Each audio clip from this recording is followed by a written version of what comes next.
Hello, I'm Ronnie Eldridge. Welcome to Eldridge and Company. There are few subjects in life that are protected from Lee Camp's comedy. They pay this writer and stand-up comics rent bills just by their absurdity. But by mocking these preposterous ideas and people, he exposes social and economic injustice and still causes great laughter. Glad to say he's my guest today. Hello. People Hello. say you are reminiscent of George Carlin. What does that mean? Well, to me, it's incredibly flattering. I Yeah. think it's a bit too much to try and live up to, but Well, you're young, so you'll get there. but What is he known for?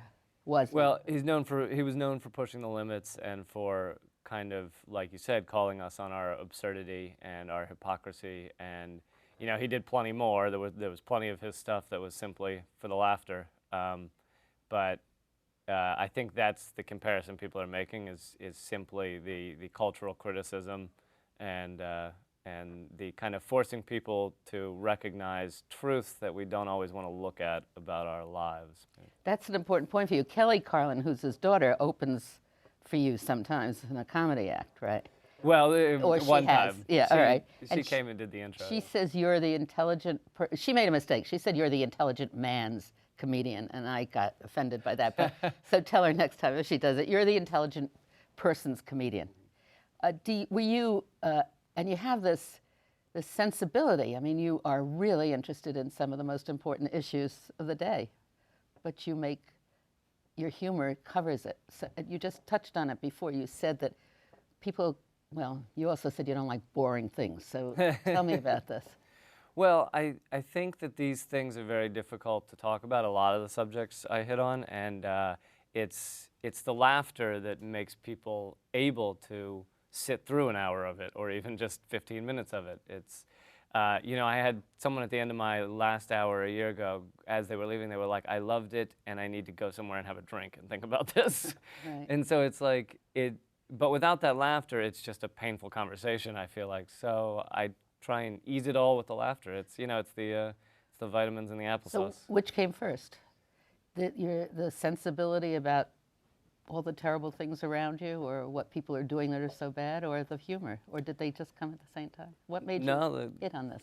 Right. The humor came first because I had started writing when I was about 13, writing humor, and I would write for the high school paper and those kind of things, humor columns, and I thought I wanted to be just a straight up humor writer. But then as my comedy career progressed, I became more politically aware, and I started caring a lot about these things, and I started to realize the gift that I had been given to stand in front of people. I mean, and speak my mind, but stand-up comedy is one of the few art forms we have left that people will pay to go hear someone say whatever they want that's not on a script. And that doesn't happen much in America anymore. And so I feel like I felt an obligation to myself and to these causes to. What is it about stand-up comedy that loves vulgarisms? What is it? Why do people laugh at that? Sometimes they call it, my husband always calls it bathroom humor with the British, because they're very known for that. Right. Yeah. But people like that, don't they? But they do, and I guess it's a release. Another relief. It is, yeah. It's a release of we're not allowed to say these things in regular conversation. But I think, and I used to be a clean comic for the first 5 years of my stand-up. It was all clean, no curse words, no. And they didn't laugh? Oh no, they laugh plenty. No, They I'm laugh kidding. plenty. But I started to feel like I wasn't being true to myself anymore because in my regular everyday life, when I'm angry about something, I don't say, "Oh, fiddlesticks." Yeah. The words come out, and especially living in New York, I guess It's all around. It's You like can't help it's it. like a comma in a sentence, right? I used some terrible language once, and my grandson, who was 9 years old, I went to pick him up at school, and he's walking with a friend of hers, and he says to the friend, he says, she's all right, she uses the so word. So I thought, well, I've really arrived. Anyway, She's all right. Yeah. but so you decided when you finished college to just come up here and stand up and go to a club and say jokes? Yeah, I started in college performing. I had never been on a stage until I was a year into college, about 19. I'd been writing a lot, but I'd never been on a stage, and started doing stand-up. And don't tell my parents, but I didn't even really want to finish college. I was I was about halfway through it, and I was like, I knew I was going to be a stand-up comic because you get this feeling and this drive, and it feels like there's nothing else you can do.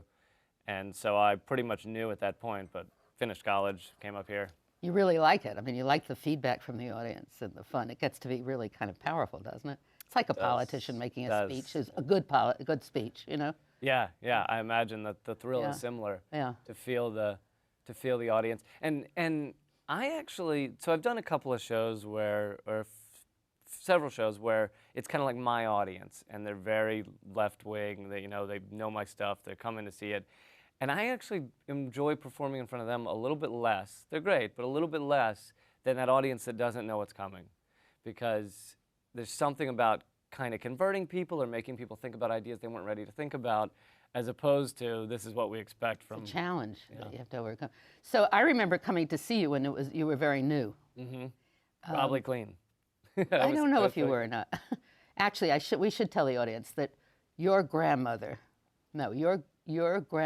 father, so it was your great-grandfather. Those of you at home, get out your pen.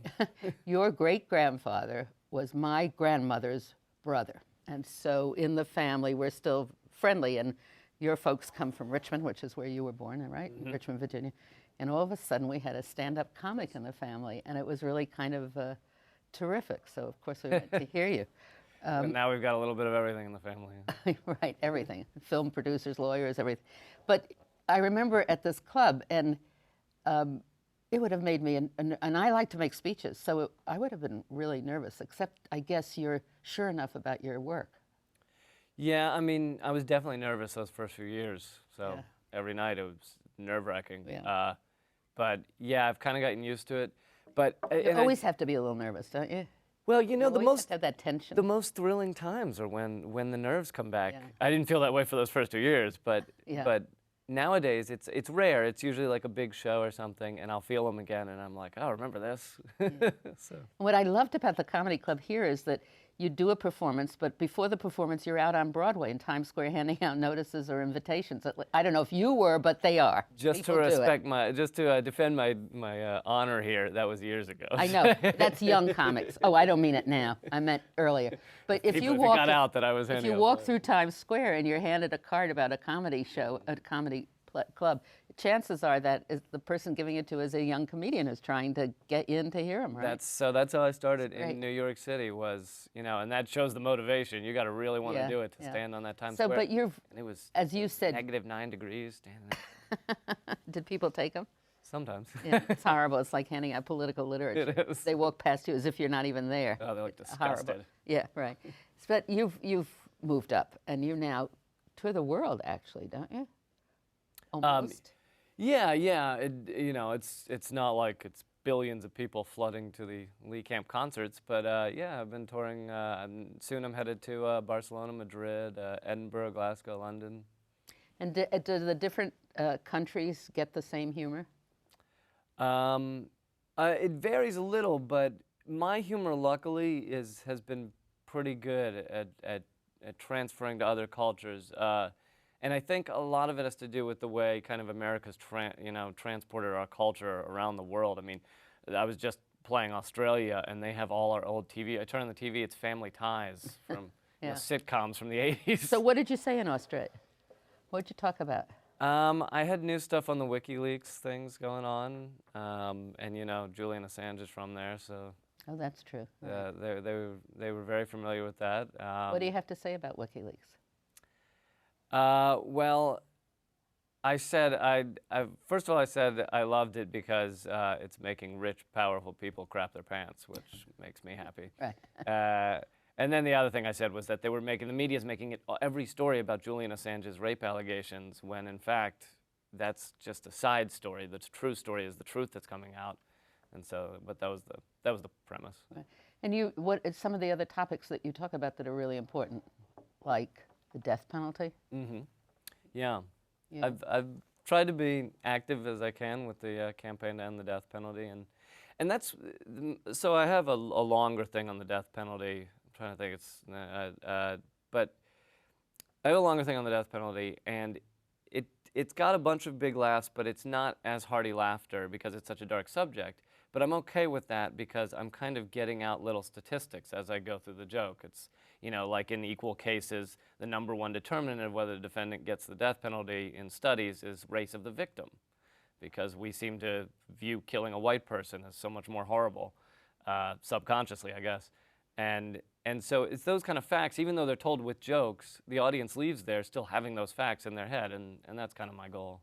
You also, when you go back to talking about boring, that it's deadly, you have a serious talk about that. I mean, do you call it a riff? Is that what you call it? Yeah. The one you're referencing was a speech. Yeah. But that, and you used as a point a story about the death penalty, but that you have to make things interesting to get people's attention. Right? Yeah. Another good example would be I worked with this campaign. It was also associated with Move On around these past midterms called Republic Corp, where the joke was that the Republican Party had merged with corporations to create Republic Corp, and it was a satirical. So we created a satirical website and all this stuff, and you know, the straightforward, not satirical version would have been to just go out on the streets and say the Republican Party takes too much corporate money. But no one really listens to that. So instead, we created this false organization, we created videos for it, and we had volunteers who wanted to do this kind of thing, approach candidates, Republican candidates, and give them a certificate of achievement from Republic Corp, you know, a satirical certificate.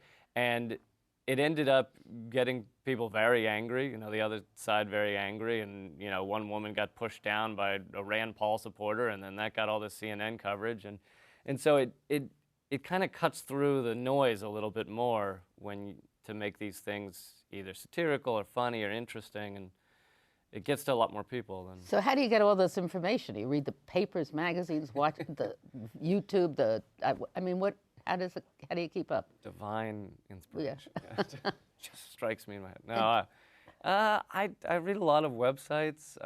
You know, I read a lot of books, but yeah, I try to. A lot of the books I read are like philosophy and kind of nonfiction, cultural studies, those kind of things I like.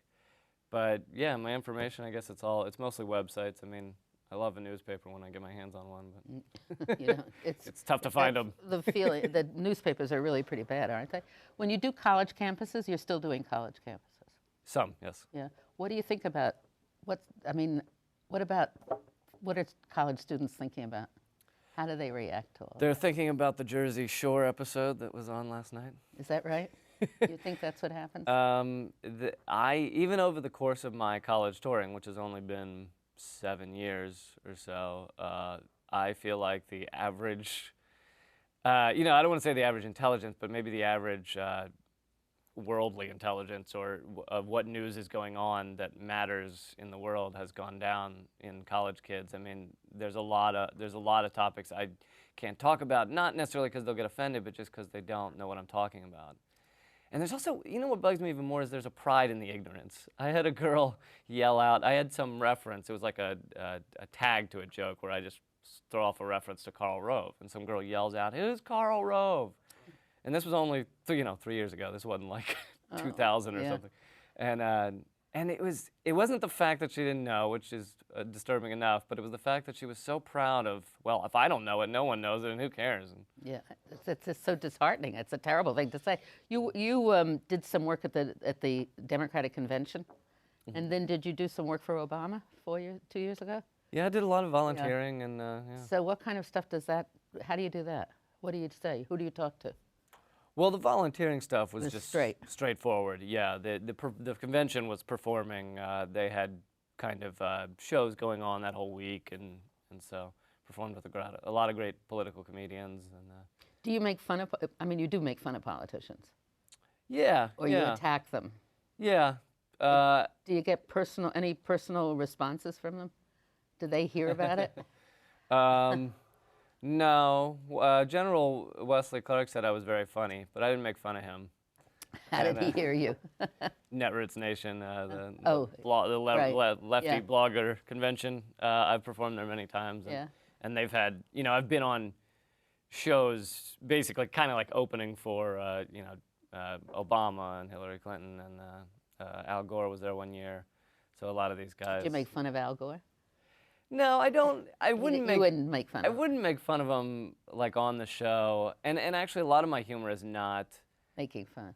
It's not making fun of like directly at someone unless it's writing for Huffington or Huffington Yeah. Post or something. Then in writing I'll maybe go more specific. But in my stand-up, it's more cultural criticism than direct attacks. You talk about consumerism, which is really filled with all kinds of opportunities, isn't it? Yeah. What are some of your favorite things? Recently I've been going off on rants about how we think more choices makes us happy. Like, I talk about having a nervous breakdown picking a toothbrush because there's just 80,000. You're just looking at a wall of toothbrushes, and somewhere in our mind we've been told, well, if there's more toothbrushes, if it has this, and if it has a hinge on it, if it has treads on it, if it's harder bristles, softer bristles, that somehow makes us happy. It just makes us unhappy. It makes us so confused you can't make a decision. Yeah, wasting our life. Right. Picking a toothbrush. You were also known for being on Fox and being slightly confrontational. Do you need to have a lot of courage to do these things? That one particular moment, I needed a lot of courage. Well, you had planned it before. I had planned to say something because when they asked me to be on Fox News, it was their morning show. I was as a stand-up, as a comic. Yeah, as a telling funny one-liners, I guess. Were you with a right wing? You were paired with a right wing. That's right. comedian? They had a right wing and a left wing comic, and I knew when they initially asked me, I had two minds of it. One was, I don't want anything to do with you, and the other was, I could use this to do something good. Yeah. And so I went with the latter. Yeah. So you went through your routine. Well, so my plan was there was supposed to be two segments, one on Huckabee and one on Hillary Clinton, and my plan was to ride out the first one so that they got comfortable with me, because I figured if I just walked in and said it, they would cut me off sooner. So I figured I'd lull them into a false sense of security. But instead, we finished the first segment where I told lame jokes, and then he goes, okay, thanks a lot, I guess we're done. And I thought to myself, oh my God, I've been tricked. And so that was when I threw out what I'd And what did you say? Do you remember? I said, can I ask a question? And he goes, sure. And I go, What is Fox News? It's just a parade of propaganda, isn't it? It's just a festival of ignorance. What? Why, 1 million people are dead in Iraq. Come on, this is ridiculous. What's the point of this? And they went crazy. What, did they talk to you afterwards? well, there was a deafening silence in the studio, and I got up and just walked off my mic, walked out, and then the co-host, I was back in the green room, so no one said anything to me.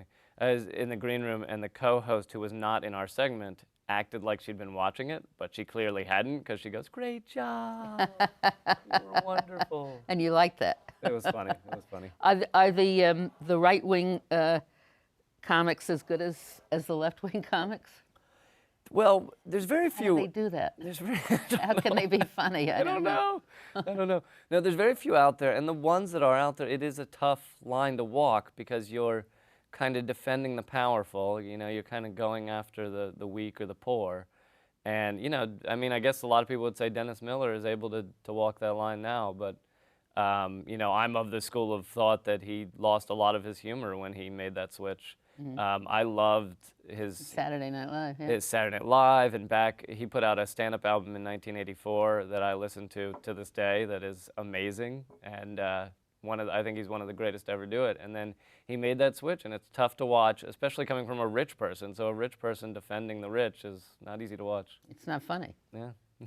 You've put out an album that was Yes. it's been very well received. Yeah, it's gotten impressive reviews. Yeah, what's it called? It's called Chaos for the Weary. It's on Stand Up Records. And what does it mean if you have an album like that? It's a whole, how long? It's a full hour of my stand-up, and people can get it on iTunes. I know people, when you say you put out a CD, people are like, who uses CDs anymore? But you can download it on iTunes and stuff. And yeah, Chaos for the Weary. It was a lot of fun to tape because, at these comedy clubs you often get like 15 minutes, little short chunks of time. So it was fun to really do the full hour. So do you when you do a routine, have you written it all out?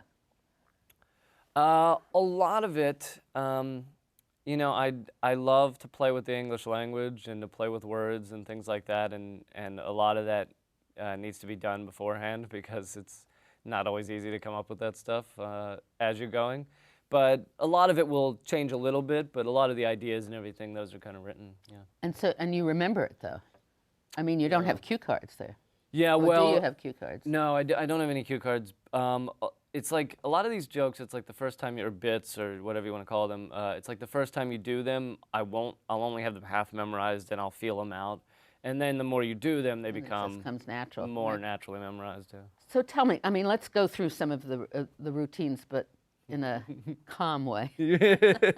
What are your favorite topics? Aside, well, Well, like you said, consumerism. I like to talk about. I like to go through the issues that seem to pop up on our national radar every 6 months: immigration and gay marriage. And you know, if you want to hear an example of one of the things, was I saw a guy on the news say, "Well, if we let a man marry a man, Oh, I know. you know what comes next? Man wants to marry a goat." and they didn't like what the goat would have to wear. Yeah. Right. At the wedding ceremony, the goat would have to dress up, right? So do you think that people get that? Do they get it? You mean appreciate it, or? Do they understand that you're really attacking it? Yeah, I guess. Oh your yeah, audiences. yeah. Well, there, you know, On college occasionally campuses, maybe not.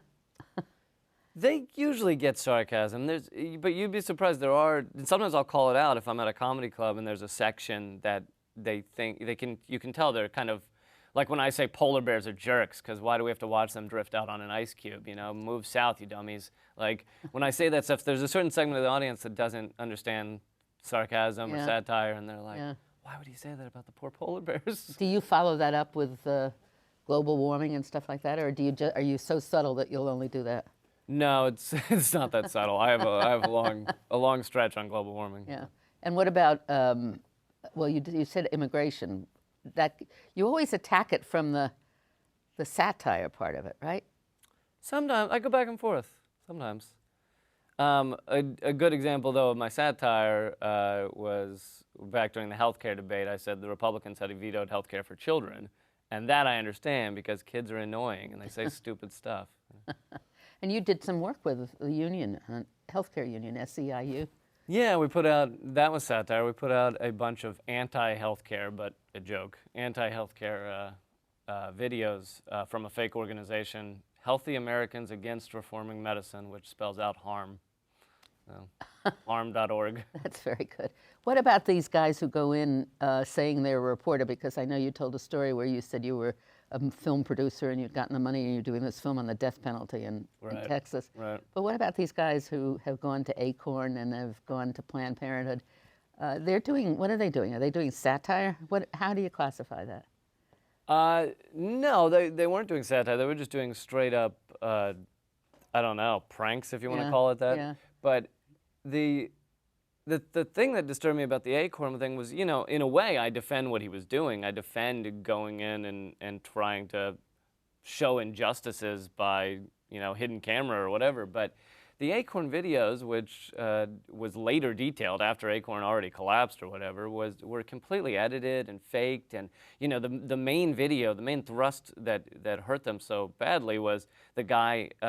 They said, "I want to order a child slave or something like that," and the guy's like, "Oh, I can help you with that." Yeah. And it turns out they have the phone records. He got all the information and called the cops immediately afterwards. That's what he was doing. He Yeah. was like, "Oh, really? Okay." And then he's Yeah. calling the police. And then they And that never came out. never come out. Yeah. And Planned Parenthood, look at what's the assault on Planned Parenthood now is really incredible. And awful. NPR. And NPR. Yeah. So And but I don't really understand why. they're not making fun. That's a big distinction, isn't it? They're not making fun of something. Yeah, they're not. I wouldn't call them comedy. Yeah. They're not comedy. But you know, the other thing is like, I don't know. It's like with NPR, it's like, yeah, one person said something bad about the Tea Party, but here you have Fox News, an entire network that created and promotes the Tea Party, and that's fine.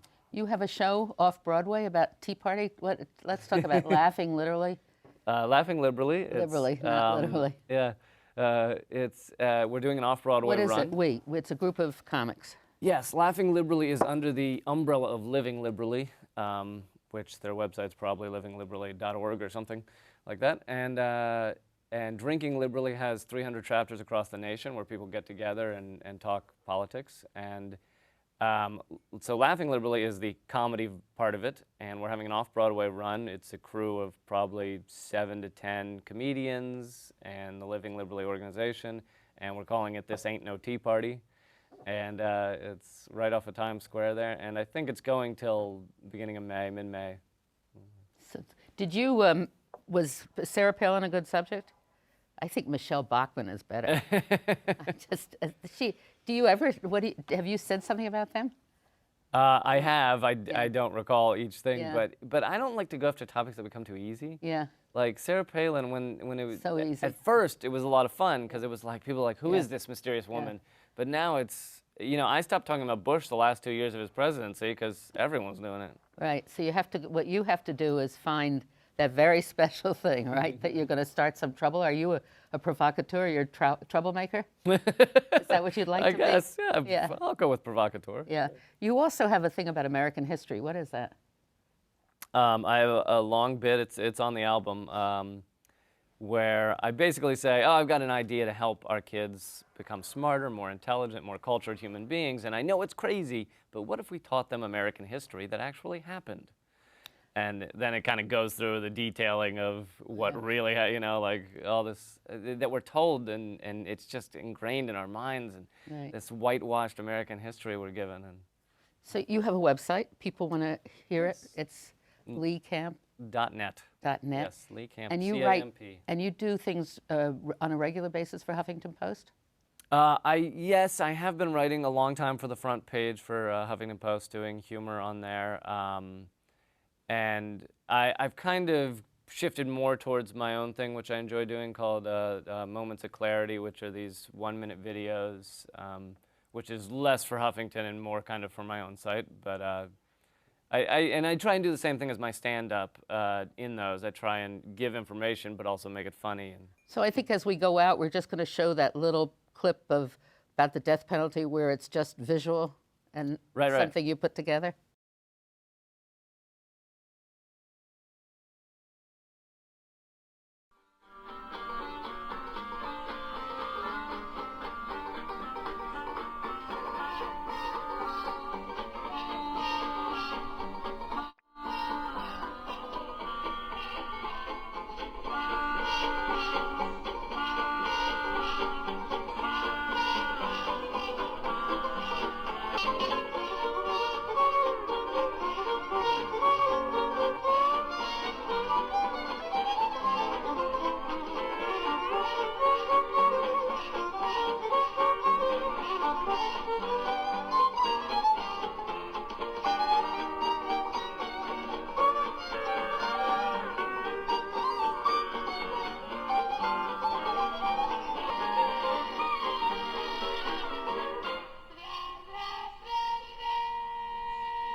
This moment of clarity has been a half hour, and it's very good, and thank you very much, Lee Camp. We've come to the end thank you so of much, our Ronnie. discussion, and lots of good luck, and I hope you really continue to get people's attention and make the world a better place. Such a pleasure to be on. Thank you.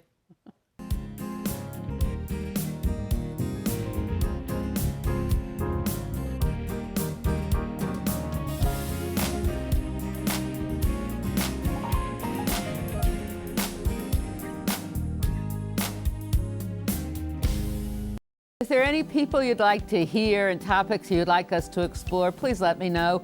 You can write to me at CUNY TV, 365 Fifth Avenue, New York, New York, 10016, or you can go to the website at cuny.tv and click on Contact Us. I look forward to hearing from you.